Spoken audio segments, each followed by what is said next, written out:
Hi, I'm Dua. I'm from Pakistan, but I have lived in Saudi Arabia. So I'm coming from there, and I'm doing arts and media and design pathway. The most proud thing would be being on my own, because I feel like a different person.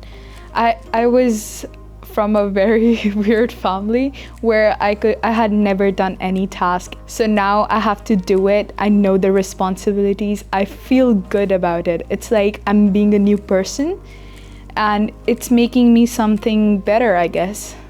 That's the best thing. The best part of being in Newcastle is like you are in a city where people are polite. They don't judge you for your color, for your religion, or anything that can make you stand out of the community. They make sure that you're a part of it, not something different. That's the best thing about Newcastle.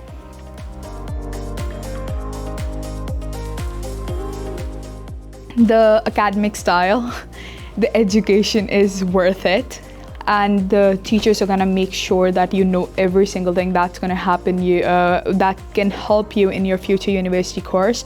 Further on, it will help you be independent. It's gonna help you learn the ways to survive on your own, because every situation is gonna somehow help you become a better version of yourself rather than just being the same person that way you were with your family.